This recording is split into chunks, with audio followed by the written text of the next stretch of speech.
Üdvözlöm a kedves nézőket a Pecológia egy újabb epizódjában. A mai epizódban nem egy horgászat beszámolóját, vagy annak tanulságait, vagy ötleteket, tippeket fogok bemutatni, hanem két kérdéssel szeretnék fordulni a kedves nézőkhöz.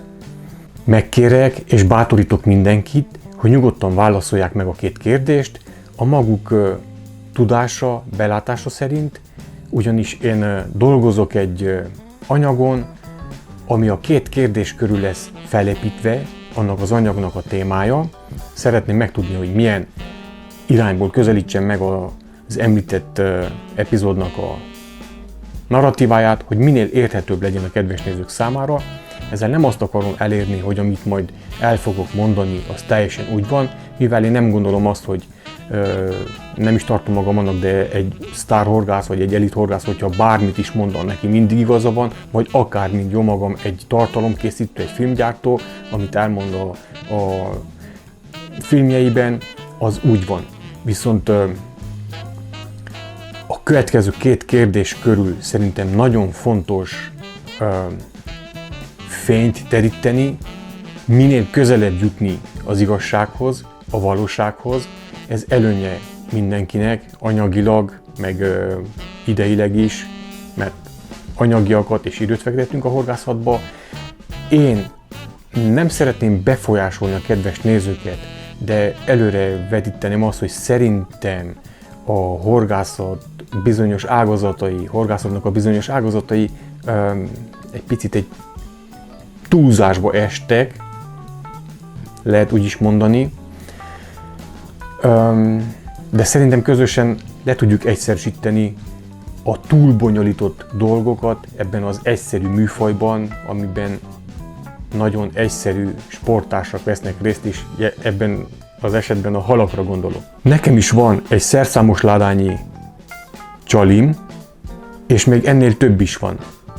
Nem fogom most azt mondani, hogy ez mennyire volt helyes vagy helytelen, viszont majd az elkövetkező epizódban, amikor részletesebben fogom taglalni ezt a témát, majd el fogom mondani a véleményem, hogy ez helyes volt ennyit csalit beszerezni, vagy helytelen, vagy stb. De most nem szeretnék befolyásolni senkit. Szerintem térjek is a lényegre.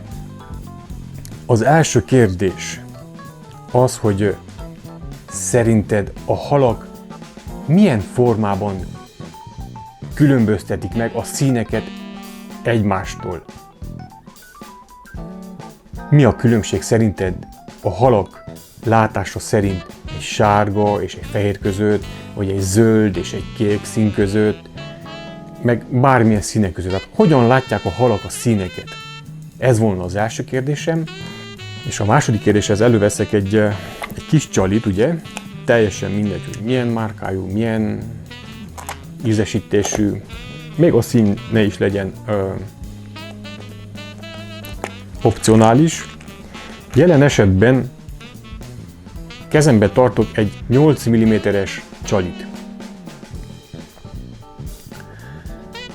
Tegyük fel, hogy ez a csali pontosan egy maréknyi etetőanyag körül, vagy etetőanyagnak a közepén helyezkedik el. Ki hova szeret helyezni? A szélére, közepén? Én most a közepére teszem.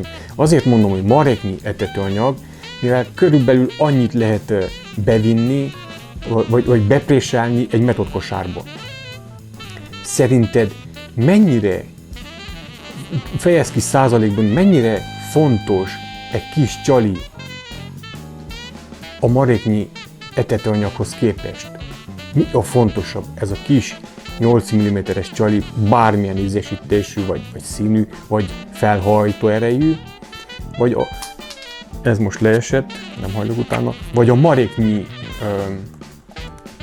etetőanyag. És most vettem egy másik színűt, elővettem egy narancssárgát. Igen. Tehát százalékban fejez ki a véleményed szerint a fontosságát a kis csali és a maréknyi etetőanyaghoz képest. Szeretném hangsúlyozni, hogy a kérdéseim a metodféder horgászathoz kapcsolódnak, nem a bojlis horgászathoz, és sem az élőhalas vagy élő csalis horgászathoz. csak is a metodfeder horgászathoz kapcsolódnak. Mind a két kérdés. Megkérek mindenkit, hogy tudása, véleménye, vagy akár óhaja szerint válaszoljon. Teszem azt, lehet, hogy lesz olyan, aki tudja, vagy szerinte tudja a választ, vagy csak úgy gondolja, vagy nem is tudja, nem is gondolja, viszont óhajtja, hogy esetleg úgy legyen. Tehát minden egyes változatot szívesen szeretnék elolvasni, nem a tökéletes igazságra vagyok kíváncsi, hanem arra, hogy hogyan gondolkoznak a horgásztársak. Ez majd nem fogja befolyásolni az elkövetkezendő anyagomnak az alapját, a tartalmát, viszont a módját befolyásolhatja, hogy hogyan kommunikálom. Mivel nagyon fontos a kommunikációnak a miensége, hogy konstruktív legyen. Teszem azt, nincsen honnan tudjam, hogy vagyunk például egy teremben 100 horgász, és a másik 99 horgász hogyan vélekedik. Meg én, hogyha fogalmam sincs a 99 horgásznak a véleményéről, ha például rosszul fogalmazok meg egy véleményt, akár ellenségeskedésnek is vehetik. Kb. Erre megy ki a játék, meg amúgy is nagyon kíváncsi vagyok. Szerintem nem egy tartalomkészítő, meg filmgyártó birtokában van a teljes igazság. Fontos a kommunikáció és a párbeszéd. Na, de szerintem ez már lassan túl hosszú lesz ez az epizód. A lényeg a két kérdés.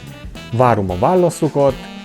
Szerintem hamarosan következik egy rendhagyó epizód is, és majd valamikor, amint készen fogok állni ezzel az említett témával, be fogom mutatni nektek.